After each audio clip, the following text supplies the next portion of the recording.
Hello friends, फिर कैसे हैं आप लोग। चलिए आज हम लोग बिना समय वेस्ट किए डायरेक्ट अपने टॉपिक्स पे चलते हैं। बिकॉज आज थोड़े से टॉपिक्स में इंपॉर्टेंट पॉइंट डिस्कस करने हैं हमें। तो हम लोग डिस्कस कर रहे थे कंप्यूटर अवेयरनेस में। आज लेक्चर 4 होने वाला है और जैसा कि हमने कहा है जो 4 से 5 लेक्चर और लगेंगे इसे कंप्लीट करने में बस। और ये हमारा कंप्यूटर अवेयरनेस बेसिक से एडवांस लेवल तक कंप्लीट हो जाएगा। उसके बाद अल्टरनेट डे हमारा एप्टीट्यूड, रीजनिंग, जनरल स्टडीज और जनरल साइंस आते रहेंगे।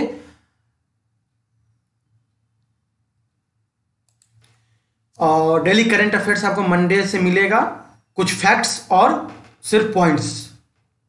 15 to 20 मिनट में आपको करंट अफेयर्स पूरे 1 डे का मिल जाया करेगा मंडे से। और एक खास बात, क्लास 9, 10, 11, 12 के क्रैश कोर्स स्टार्ट होने जा रहे हैं बहुत ही जल्द।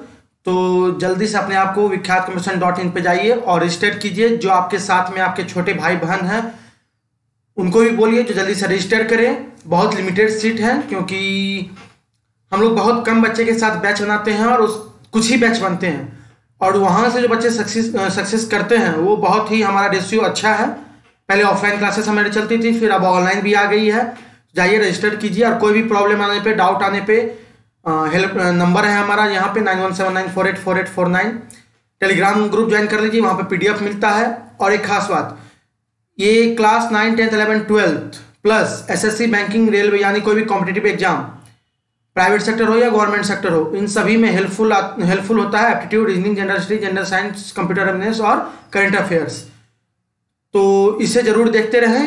इन सभी को देखने के लिए vikyatcompetition.in पे जाएं और रजिस्टर करें अपने आप को। फिर विख्यात कमीशन को जाके यूट्यूब पे सब्सक्राइब करें, शेयर करें, लाइक करें वीडियोज को। और वीडियोज को जरूर लास्ट तक देखें क्योंकि कुछ ना कुछ ऐसा पॉइंट है जो आज तक आपने नहीं देखा होगा और आपके लिए बहुत ही बेनिफिशियल होगा। तो चलिए हम लोग बेसिक नॉलेज ऑफ कंप्यूटर पे बात कर रहे थे। हम लोग का ये 4th लेक्चर है। कल हम लोगों ने 14 क्वेश्चन डिस्कस भी किए थे और ये आज 15 क्वेश्चन बचे हुए हमारे पास जिसे डिस्कस करने हैं हमें। और कुछ उससे पहले हम लोग इंपॉर्टेंट पॉइंट्स बात डिस्कस कर लेते हैं।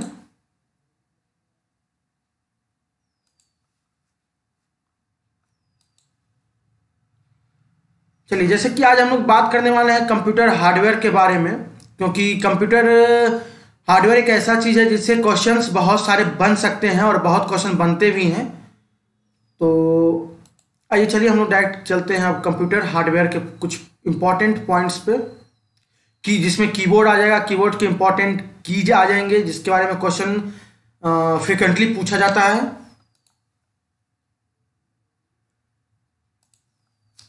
चलिए,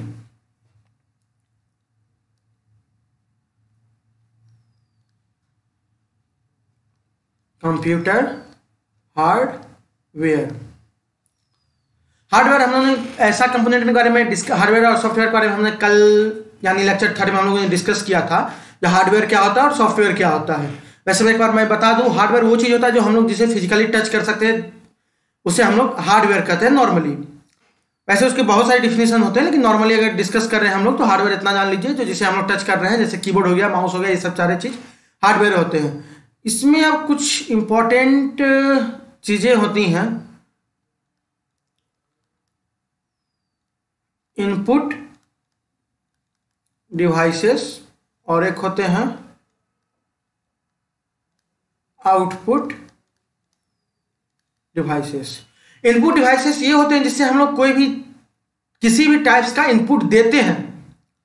और आउटपुट क्या होता है, जो हमें प्रोसेस होने के बाद कंप्यूटर से हमें जो आउटपुट मिलता है और जिसके थ्रू मिलता है वो आउटपुट डिवाइसेस रहता है। अब इनपुट डिवाइसेस में हम लोग डिस्कस करते हैं पहला कीबोर्ड। पहले जान लेते हैं इनपुट डिवाइसेस में कौन कौन से होते हैं। कीबोर्ड, फिर आते हैं उसके बाद से कुछ पॉइंटिंग डिवाइसेस होते हैं। कीबोर्ड के बाद मान लीजिए कीबोर्ड है, फिर इसमें पॉइंटिंग डिवाइसेस आएंगे। पॉइंटिंग डिवाइस जो किसी चीज को पॉइंट करता हो, जैसे कर्सर पॉइंट करता है। कर्सर कैसे हम लोग यूज कर सकते हैं कर्सर को, माउस के थ्रू और कुछ हैं। तो आइए बात करते हैं किस कौन कौन से डिवाइसेस ऐसे हैं जिसे पॉइंटिंग डिवाइसेस में आते हैं। आपके माउस हो गए, फिर ट्रैक बॉल हो गया। ट्रैक बॉल के बाद अगर हम लोग बात करें तो जॉयस्टिक हो जाएगा। जॉयस्टिक के बाद बात करें तो हम लोग के पास लाइट पेन हो जाएगा। लाइट पेन के बाद हम लोग बात करें तो टच स्क्रीन। टच स्क्रीन के बारे में एक खास बात आपको हम बताएंगे लास्ट में, टच स्क्रीन के बारे में ध्यान में रखिएगा। टच स्क्रीन के बारे में सारा कुछ बताने वाले हैं। टच स्क्रीन क्या है, कैसे है, इस बारे में हम लोग बात करेंगे, डिस्कस करेंगे। फिर आजकल सभी सुपर स्टोर्स में बारकोड रीडर रहते हैं, बारकोड रीडर भी आ जाएगा हमारा। फिर उसके बाद से आजकल जितने भी एग्जाम्स आजकल आ रहे हैं वो अधिकतर आप लोगों के डिटेल्स फिल किस में करवाती है, OMR सीट में। OMR का फुल फॉर्म क्या होता है? ऑप्टिकल मार्क रीडर या रिकॉग्नाइजेशन।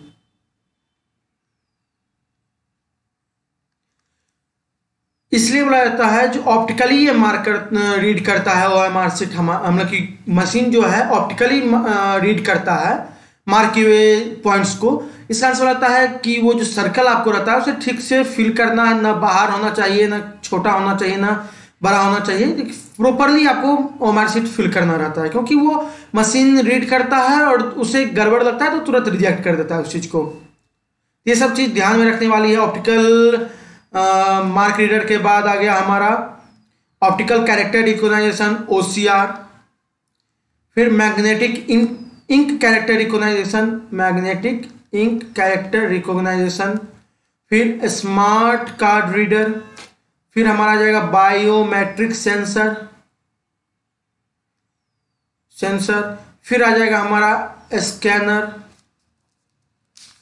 ठीक है, स्कैनर के बाद आ जाएगा हमारा माइक्रोफोन के बारे में हम लोग बात करेंगे। वेब कैम के बाद हम लोग बात करेंगे PC कार्ड। ये सब थे हमारे इनपुट डिवाइसेस और पॉइंटिंग डिवाइसेस।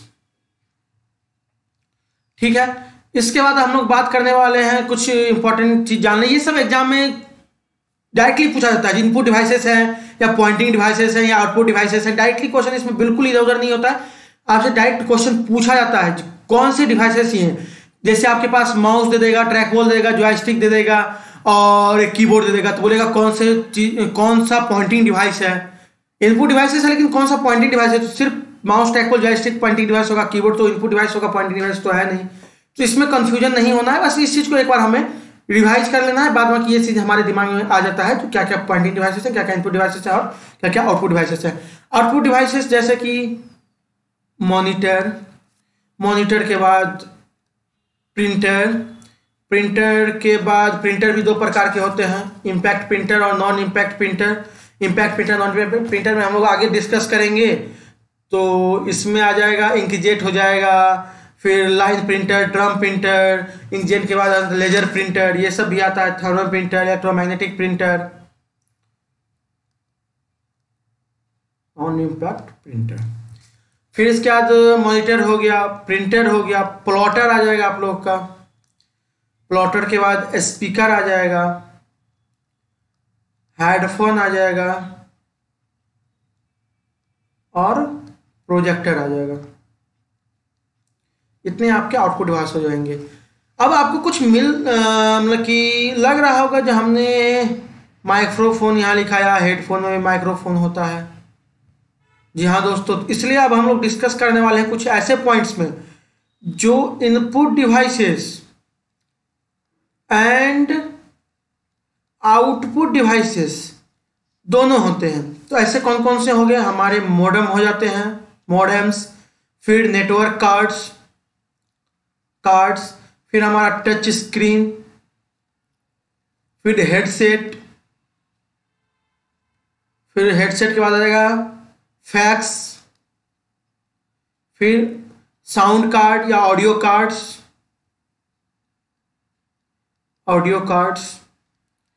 ये हमारे output as well as input devices हैं। अब एक चीज और हम लोग बात करते हैं, हम लोग सुने होंगे इनपुट डिवाइसेस और आउटपुट डिवाइसेस में इनपुट आउटपुट के लिए पोर्ट रहते हैं, इनपुट आउटपुट के लिए पोर्ट रहते हैं। तो पोर्ट कितने प्रकार के होते हैं? 4 प्रकार के होते हैं। पहला होता है पैरेलल पोर्ट, पैरेलल पोर्ट। दूसरा होता है सीरियल पोर्ट। तीसरा होता है यूनिवर्सल सीरियल बस, यूनिवर्सल सीरियल बस। उसके बाद होता है फायरवायर, फायरवायर होगा। फिर हम लोग उसका डिस्कस करते हैं। फायरवायर के बाद कीवर्ड बारे में आज हम लोग कुछ खास पॉइंट्स बात डिस्कस करेंगे। तो कीवर्ड्स के कुछ की हमारे एग्जाम में डायरेक्टली पूछे जाते हैं, कुछ की के बारे में। तो आइए हम लोग कीवर्ड के बारे में कुछ आगे डिस्कस कर लें, ठीक है। पहला पॉइंट होता है कीवर्ड में अल्फा न्यूमेरिक नंबर्स होते हैं। अल्फा न्यूमेरिक नंबर यानी जब कॉम्बिनेशन ऑफ क्या बोले हमने, ALPHA, अल्फा न्यूमेरिक। इसमें आपको पता चल रहा होगा अल्फा न्यूमेरिक नंबर्स की कीज की बात अगर हम करते हैं तो इसमें अल्फाबेट भी आते हैं और न्यूमेरिक नंबर्स भी आते हैं। तो ये कहाँ से कहाँ होंगे, A to Z होंगे, देन 0 to 9 होंगे। ये सारे कॉम्बिनेशन क्या बन जाते हैं, अल्फा न्यूमेरिक नंबर।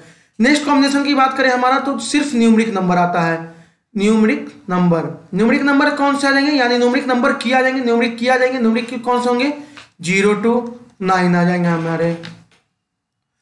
और एक खास बात, ये तो न्यूमेरिक की आ गए, और इसमें जितने भी सिंबॉलिक यानी हम लोग मैथमेटिकल ऑपरेशन जो करते हैं, मैथमेटिकल ऑपरेशन यानी एडिशन, सब्ट्रैक्शन, डिवीजन, मल्टीप्लिकेशन, ये सारे चीज भी आपको किस में आ जाएंगे, ये सारे सिंबल्स वाले की भी किस में आ जाएंगे, न्यूमेरिक की में आ जाएंगे। तीसरा आपके पास क्या आता है, फंक्शन की। अब कोई एग्जाम हमें कमेंट बॉक्स में कमेंट करके बताइए हमारे पास कितने हमारे कीबोर्ड में कितने फंक्शन की होते हैं। ये फंक्शन की का क्वेश्चन हमारे पास 2 से 3 बार क्वेश्चन पूछा गया है। 2 बार एसएससी में पूछा गया है, 2 टाइम्स। बैंकिंग में शायद 1 बार पूछा गया है, और जहां तक मुझे लगता है और अदर एग्जाम में 3 से 4 टाइम में ये क्वेश्चन हमारे पास पूछा गया है। जो फंक्शन की कितने होते हैं कीबोर्ड में, तो ये आपको पता होना चाहिए फंक्शन की हमारे कीबोर्ड में कितने होते हैं, लगभग तो F1 से लेके F12 तक जो कीबोर्ड होते हैं ये हमारे फंक्शन की होते हैं। यानी टोटल फंक्शन की कितने हो गए, 12 फंक्शन की हो गए। चलिए अब इसके बाद अगला पॉइंट हमारे पास कर्सर कंट्रोल की। कर्सर कंट्रोल की के बारे में हम लोग जान लें कुछ। कर्सर कंट्रोल की हम लोग के पास ये रहता है, एक अप बटन रहता है, एक डाउन बटन रहता है, डाउन की रहता है, एक लेफ्ट की रहता है, एक राइट की रहता है। यानी इसको हम लोग कर्सर कंट्रोल की कहते हैं। साइड वाइज जाने के लिए लेफ्ट राइट, अप डाउन जाने के लिए अप एंड डाउन बटन। तो कर्सर की ये हमारा प्रेजेंट होता है कीबोर्ड के सबसे राइट मोस्ट से थोड़ा सा पहले और डाउन पोर्शन में। मान लीजिए ये हमारा कीबोर्ड हो गया, ये यहाँ पे फंक्शन की आपको मिलता है, एक ESC रहता है यानी एस्केप की रहता है, इसके बाद से F1 टू लेके F12 रहता है। फिर अगर छोटा वाला कीबोर्ड है तो यहीं तक ओवर हो जाता है, फिर आपके पास नंबर्स इधर नहीं आते हैं। लेकिन नॉर्मली कीबोर्ड में आपके पास इस साइड नंबर्स रहते हैं, पेज अप पेज डाउन, फिर कुछ न्यूमेरिक की में सिंबॉलिक मैथमेटिकल ऑपरेटर के सिंबल्स रहते हैं, डिवीजन, मल्टीप्लिकेशन, एडिशन। फिर एक इंटर की होता है, फिर यहाँ न्यूमेरिकल्स रहते हैं 7 8 9 4 5 6 1 2 3 एंड 0, फिर पॉइंट। फिर हम लोग बात करते हैं यहाँ पे एक टैब बटन रहता है, फिर इसके बाद नीचे कैप्स लॉक रहते हैं, फिर शिफ्ट रहता है, फिर कंट्रोल रहता है। और नीचे वाले पोर्शन में जब न्यूमेरिक से पहले जाएं और लास्ट में स्पेस और एल्ट कंट्रोल के बाद जाएं तो यहाँ पे आपको मिल जाएगा आपके पास कर्सर कंट्रोल की।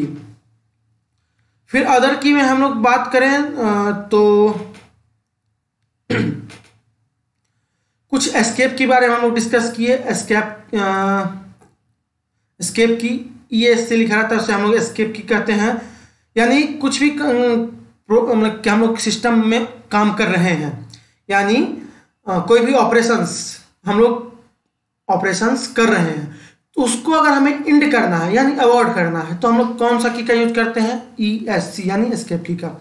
फिर शिफ्ट की आता है। शिफ्ट की का कहाँ हम लोग यूज करते हैं, शिफ्ट की का यूज करते हैं जैसे कि आप लोग देखे होंगे न्यूमेरिक की 1 2 3 इस सब के ऊपर कुछ ना कुछ सिंबल रहता है, जैसे @ हो गया, हैश हो गया, फिर जैसे आप लोग डॉलर साइन देखते हैं, परसेंटेज साइन देखते हैं। अगर आप लोगों को ये सिंबल यूज करना रहता है तो आप लोग क्या करते हैं, पहले शिफ्ट दबाते हैं, फिर वो न्यूमेरिक की यूज करते हैं, नंबर्स वाले की, जैसे 1 2 यूज करते हैं। तो शिफ्ट क्या करता है, आपको हेल्प करता है प्रिंटिंग द सिंबल्स में, ठीक है, on which are printed on the numeric key, ठीक है। तो इसका हम लोग एक और नाम देते हैं शिफ्ट की का, क्या कहते हैं, कोई कमेंट बॉक्स में कमेंट कर सकते हैं क्या? जी हाँ दोस्तों, कॉम्बिनेशन की कहते हैं शिफ्ट की को। फिर अगला है इंटर की। आप लोग जानते हैं इंटर की का बेसिकली काम क्या रहता है, ओके बटन जैसे काम करता है इंटर की।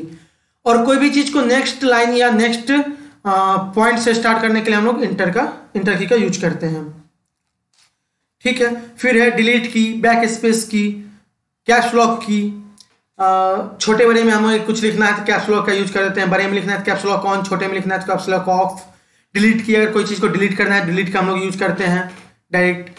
नम लॉक की, नम लॉक अगर हम लोग का ऑन रहा तो नंबर साइड में जो सबसे लेफ्ट राइट मोस्ट में नंबर्स दिए रहते हैं वो अगर ऑन रहा नम की तो वर्क करेंगे, नहीं तो वो वाले सिस्टम फंक्शन, उस साइड वाले का फंक्शन, राइट मोस्ट साइड वाले का जो नंबरिक फंक्शन था वो बंद हो जाते हैं। विंडोज की है, स्पेस बार की है, फिर टैब की है।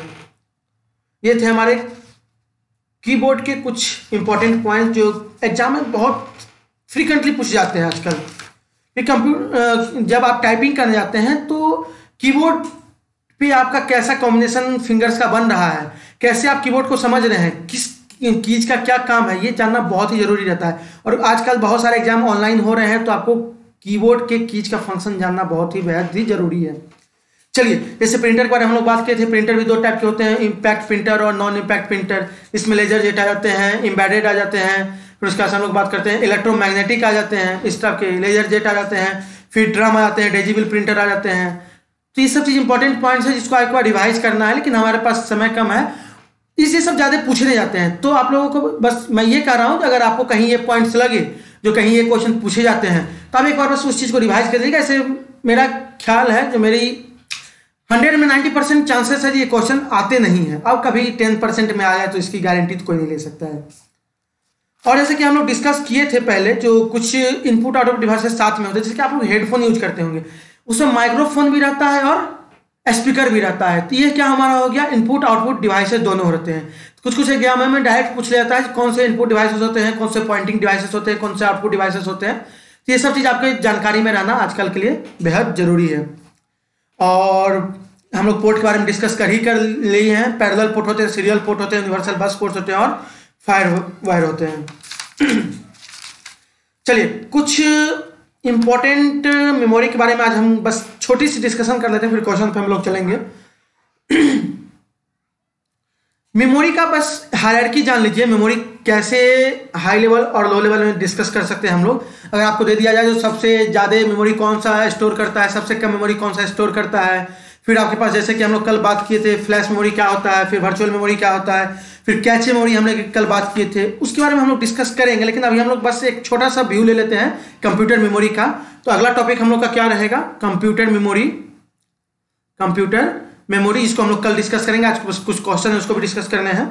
इसमें एक पॉइंट है मेमोरी हायरार्की, जो 3 बार एसएससी और 1 बार यूपीएससी के क्वेश्चन में पूछा गया था। मेमोरी हायरार्की के बारे में आपको डायरेक्टली क्वेश्चन पूछा गया था। ये था आपको यूपीएससी का क्वेश्चन, आप लोग को सेट जब देखिएगा तो 2011 के आसपास का था, जब मेमोरी एक बार कंप्यूटर के बारे में पूछा गया था इसमें। तो मेमोरी हायरार्की देख लीजिए, बस सिंपल सा हम बस डायग्राम बना देते हैं। पहले आता है सीपीयू, फिर आता है रजिस्टर, फिर आता है इसके बाद से आपके पास कैचे या कैच मेमोरी से बोलते हैं आप लोग, फिर आता है मेन मेमोरी, फिर आता है मैग्नेटिक डिस्क, फिर आता है आपके पास मैग्नेटिक टेप।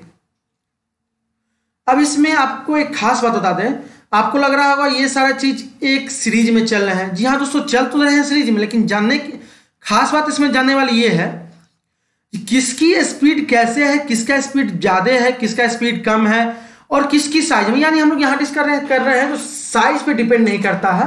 जैसे देखिए, अगर हम अप से डाउन आए तो क्या होता है, साइज क्या होते हैं, इंक्रीज करते हैं, साइज क्या होते हैं, इंक्रीज। लेकिन अगर हम इसमें अप से डाउन हो तो साइज क्या होते हैं, स्पीड लेस हो जाते हैं। यानी स्पीड मैग्नेटिक का सबसे कम था, फिर मैग्नेटिक डिस्क का, मैग्नेटिक टेप का सबसे कम था, फिर मैग्नेटिक डिस्क का उससे ज़्यादा, मेमोरी का उससे ज़्यादा, लेकिन उल्टा होता है साइज में, साइज उससे ज़्यादा होता जाता है, स्पीड कम हो जाता है, साइज बढ़ते जाता है। ये था बस हमारा आज का ओवरव्यू मेमोरी हायरार्की का। फिर हम लोग कंप्यूटर मेमोरी कल डिस्कस करेंगे, आप लोग जरूर उसके बारे में एक बार देख के आइएगा, कंप्यूटर मेमोरी होता क्या, कैसे होता है, फिर हम लोग डिस्कस जरूर करेंगे उसके बारे में। फिर कुछ इंपॉर्टेंट फैक्ट्स था डाटा रिप्रेजेंटेशन में, हम लोग डिस्कस करेंगे कल। चलिए कुछ क्वेश्चंस थे जो हम लोग का कल बच गया था, उसको हम लोग डिस्कस कर ले, बहुत इंपॉर्टेंट क्वेश्चन थे वो। चलिए पहला क्वेश्चन क्या था हमारा कल का, पहला क्वेश्चन क्या था कल का हमारा, who is the father of the computer, who is the father of the computer, किसी को याद है फादर ऑफ द कंप्यूटर कौन है? जी हाँ दोस्तों, सही जवाब आप लोगों का है चार्ल्स बेबेज। तो चलिए आज का हम लोग पहला क्वेश्चन स्टार्ट करते हैं। Which of the following is measured in megabyte, megabyte को किस चीज के मेजर करने के लिए हम लोग यूज करते हैं मेगाबाइट का? तो बाइट, बीट्स, ये सब चीज किसके लिए होता है? The memory power of the computer, computer के मेमोरी पावर को मेजर करने के लिए हम लोग यूज करते हैं। The process of carrying out the command is called, process of carrying out command, यहां एक बहुत ही अच्छी चीज बोली गई है, कमांड को कैरी आउट करने के प्रोसेस को क्या बोलते हैं? जब आपने कुछ कमांड दिया उसको कैरी आउट कर रहा है तो क्या किया जाए? प्रोसेस को एग्जीक्यूट किया जा रहा है, ठीक है ना, क्या किया जाता है? प्रोसेस को एग्जीक्यूट किया जाता है। तो क्या आंसर होगा इसका? एमपीपीसीएस में पूछा गया है 2011 में, आप लोग देख सकते हैं एमपीपीसीएस प्री 2011 में क्या कहते हैं इसको? Process of carrying out command is called executing. फिर है 1 kilobyte, 1 KB is equivalent to, यानी 1 केबी किसके बराबर है? तो हम सभी जानते हैं 1000 तो होता नहीं है, ये आपको कहाँ चलेगा? केजी में चलता है, ग्राम में चलता है, लेकिन यहाँ पे क्या चलता है? 1024। सभी चीज जान लीजिएगा, जब भी आप इंक्रीज करते हैं बिट्स से बाइट में जाते हैं तो ये बस 8 रहता है, बाद में कि जब भी आगे जाइए KB to MB, MB to GB, ये 1024 के सीरीज में चलता है, तो 1024 बाइट होगा। Which of the following is not a search engine, इसमें से कौन सा सर्च इंजन नहीं है? कोई बता सकते हैं क्या? गूगल है क्या सर्च इंजन? जी हाँ दोस्तों। एल्टा विस्टा है क्या? जी हाँ दोस्तों। ऑर्किड है क्या? जी हाँ दोस्तों। साइंस डायरेक्ट जो है हमारा वो सर्च इंजन नहीं है। ये भी क्वेश्चन हमारा एमपीपीसीएस प्री 2011 का क्वेश्चन है। चलिए तो क्या होगा? साइंस डायरेक्ट जो है वो हमारा सर्च इंजन नहीं है। सर्च इंजन क्या होता है? गूगल से तो आप जान ही गए होंगे सर्च इंजन होता है क्या, कोई भी चीज हम वहां पे जाके सर्च कर सकते हैं जिसकी जानकारी हमें चाहिए। The memory word of the computer is associated with, यानी मेमोरी और वर्ड ऑफ द कंप्यूटर, यानी कंप्यूटर का जो मेमोरी वर्ड है किससे एसोसिएटेड है? मैग्नेटिक टेप से है या फिर डिस्क से है? बाकी तो ऑप्शन है none of these. Memory 19 question है हमारा। Memory word of the computer associated with, यानी मेमोरी वर्ड हमारा किससे एसोसिएटेड है? लॉजिक से या कंट्रोल से या इनपुट से या स्टोरेज से? मेमोरी को हम लोग करते क्या है? स्टोर करते हैं या लॉजिक लगाते हैं मेमोरी में, या कंट्रोल करते हैं मेमोरी को, या फिर इनपुट देते हैं हम लोग मेमोरी में? जी नहीं दोस्तों, हम लोग मेमोरी को क्या करते हैं? स्टोर करते हैं। कोई भी चीज़ अगर हमें मेमोरी मतलब हम लोग नॉर्मली करते हैं, हम लोग मेमोराइज कर रहे हैं कोई भी चीज़ को, क्या करते हैं हम लोग? याद करते हैं। याद कैसे करते हैं? कोई भी चीज़ हमें हमारे माइंड में स्टोर रहता है, या फिर हमें डायरी में स्टोर कर लेते हैं, या किसी चीज़ को स्टोर कर लेते हैं, फिर उसको हम लोग क्या करते हैं? मेमोराइज करते हैं। तो उसी तरह कंप्यूटर में भी क्या होता है? स्टोरेज। क्या चीज़ के लिए? मेमोरी वर्ड का नाम दिया गया है वहाँ पे स्टोरेज। अब बताइए, computer hardware which can store very large amount of data is called, computer hardware जो बहुत ही बड़े पैमाने पे डाटा को स्टोर करता है उसे हम लोग क्या कहते हैं? मैग्नेटिक कहते हैं या डिस्क कहते हैं, दोनों कह सकते हैं। तो चलिए आज हम लोग कुछ इतना ही क्वेश्चन पे डिस्कस करके रोक देते हैं, क्योंकि 3-4 लेक्चर में हमारा सारा क्वेश्चन कंप्लीट हो जाएगा। आगे का क्वेश्चन बस हम लोग इसको कल करेंगे। एक क्वेश्चन आप देख के आइएगा, 25 number. The system used in modern digital computer is called, modern digital computer जिसके बारे में हम लोग डिस्कस किया था, generation of computer, first generation, second generation, third generation से लेके 5th जनरेशन का कंप्यूटर के हम लोग बारे में डिस्कस किया था। उसमें कौन सा कंप्यूटर हम लोग यूज, कौन सा सिस्टम हम लोग यूज करते हैं, बाइनरी है, एनालॉग है, डेसिमल है। चलिए आज हम लोग कुछ फुल फॉर्म नहीं बात करेंगे, यहीं पे हम लोग आज का सेशन एंड करते हैं। लेकिन एक चीज़ आप लोग ध्यान में रखिए, जैसा कि हम लोगों ने बता दिया है, class 9 10th, class 9th 10th 11th 12th का क्रैश कोर्स बैच स्टार्ट होने जा रहा है हमारा। जाइए vikyatcompetition.in पे, vikyatcompetition.in पे जाइए, वहां पे आप देखिए, रजिस्टर कीजिए और जल्द से जल्द ज्वाइन कर लीजिए, क्योंकि एक भी क्लास छूटा तो फिर आपकी चांसेस कम हो जाती है सक्सेस की। तो छोड़ना नहीं है बिल्कुल, जब से स्टार्ट होगा तभी से स्टार्ट कर देना आपको। जैसा हम लोगों ने कहा, aptitude, reasoning, general study and general science, next week से अल्टरनेट डेज आते रहेंगे आपके पास। करंट अफेयर्स डेली, कुछ फैक्ट्स के साथ, और 15 मिनट्स का रहेगा बस, उससे ज़्यादा नहीं होगा। कुछ फैक्ट्स के साथ और इंपॉर्टेंट करंट अफेयर्स के साथ आपके साथ मंडे को मिलते रहेगा करंट अफेयर्स। और कंप्यूटर अवेयरनेस आपका 4-5 लेक्चर मैक्सिमम लेगा, इससे ज़्यादा नहीं लेगा। और पीडीएफ के लिए टेलीग्राम ग्रुप हमारा है, विख्यात कॉम्पिटिशन पे जाके ज्वाइन कर लीजिए।